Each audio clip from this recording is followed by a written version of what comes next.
And now we're going to have the first conversation for today as we focus on the aviation sector. Now, Nigeria rations its scarce foreign exchange. Foreign operators are also operating in the country's aviation sector, having to pay quite heavy price as they are blocked from repatriating a sum of about $450 million, which is an equivalent of 188.6 billion naira ticket revenue to their respective countries.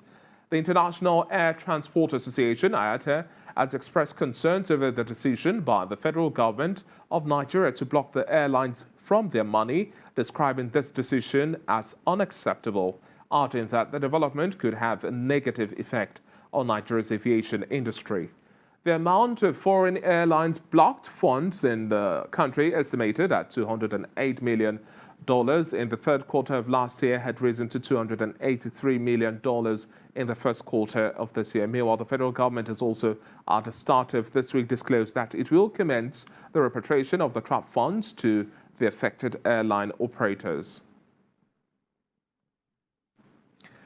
Well, to give us more insight into this development and much more, I'm now being joined virtually by the Chief Operating Officer of Jet Support Services Ltd, Chukwuerika Achum. Thank you very much for joining us on the show this afternoon, sir. Always a pleasure, David. Now, let's start off our conversation really with the move by the Federal Ministry of Aviation on Monday expressing readiness to help foreign airlines operating in the country to recover this sum of $450 million trapped revenue from the Central Bank of Nigeria. IATA had over the weekend accused Nigeria, Algeria, Ethiopia, as well as Zimbabwe of restricting access to the investors to repatriate their profits worth over $1 billion despite several rounds of talks. What do you make of Nigeria's operating business environment and issues around repatriation of funds, especially from the perspective of foreign airlines? Well, David, as you know, Nigerians are highly nomadic. And the Nigerian international travel market is actually a very huge market.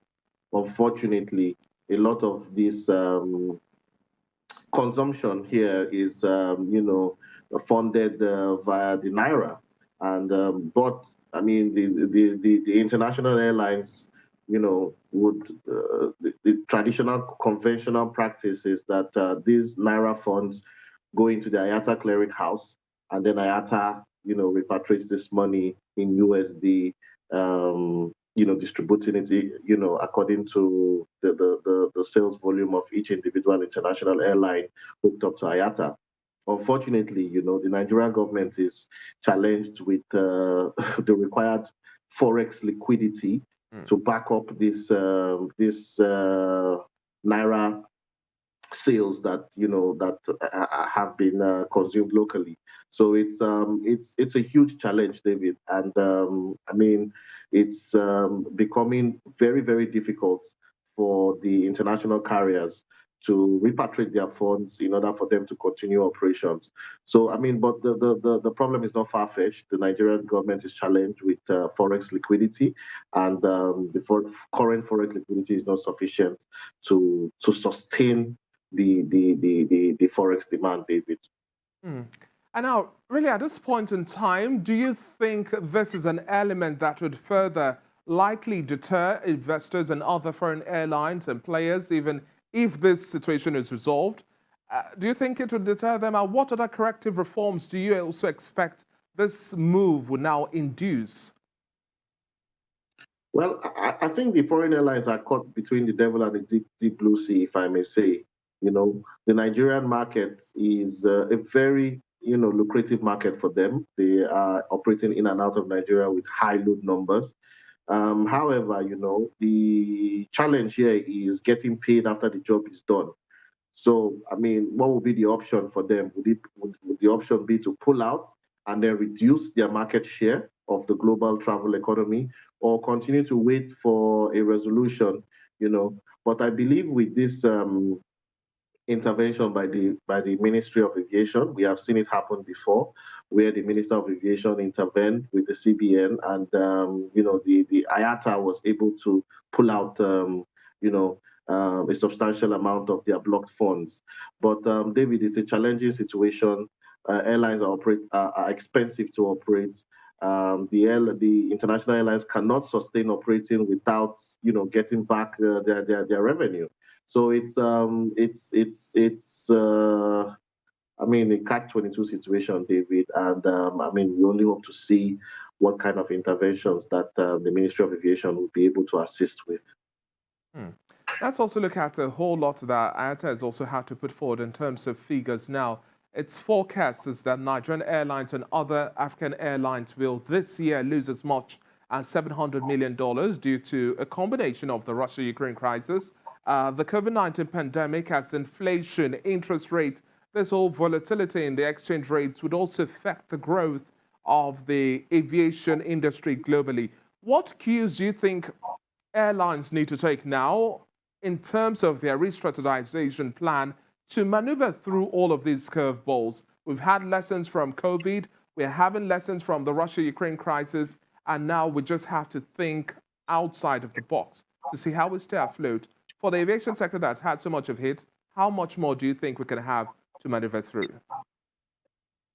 Well, David, I think we've always said it here that Nigerian airlines would have to start to think of, commercial strategies to start substituting a lot of their Naira revenue for USD revenue. Nigerian airlines have to start to think about becoming continental players, and, that way we can start to get in, the required FX rather than the solely dependence on solely depending on the CBN for forex revenue. So for me, David, beyond fleet modernization, beyond cost savings, right now the major problem is that the airlines are not able to attract the required liquidity to sustain purchasing of parts, crew training, lease payments, and David, it's a no-brainer, David. I mean, it is clearly evident that we have to start to think of export-oriented revenue, and this is the only way. This is the only way to guarantee any kind of survival for the local players in Nigeria, David. Mm. And now going back to this whole big issue of foreign exchange volatility and the availability, it's one of the biggest challenges that our local players have to face. And as we now project for the second half of this year, how do you see this also shaping up how airlines operate in the country?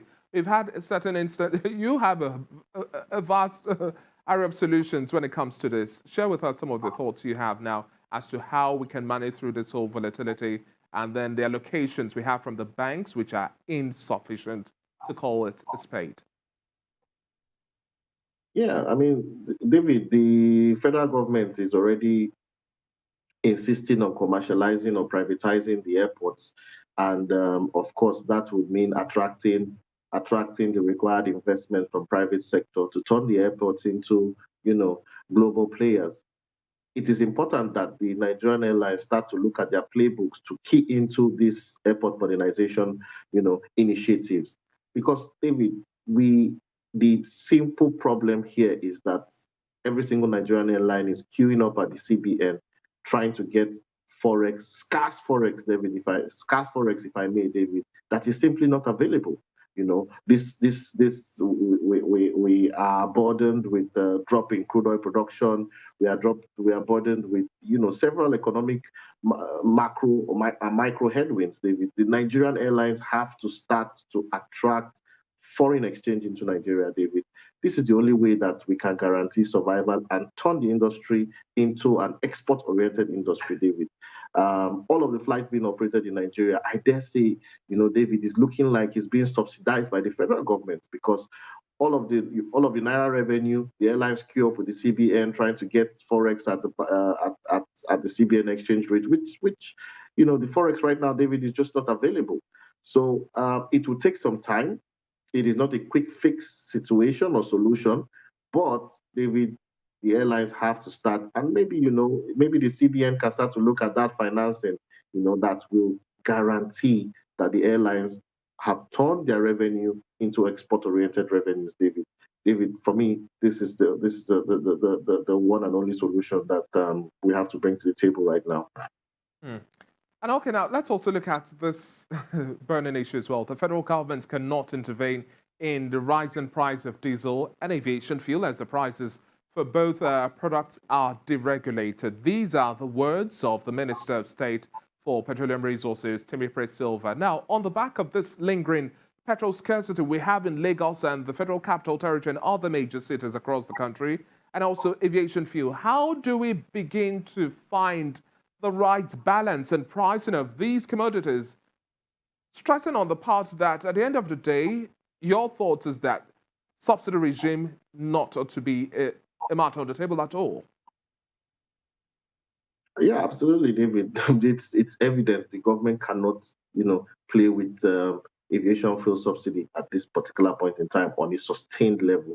Yes, we've seen some short-term interventions. We've seen allocations, to the airline operators of Nigeria with, specific. I mean, we've seen specific numbers being allocated to the airline operators of Nigeria at specific prices, but that is not sustainable, David. The federal government cannot continue to subsidize petrol, and then jump into subsidizing Jet A1 at the same time. Even though I mean we are seeing short-term fixes, but David, on a long-term basis, it's simply not sustainable.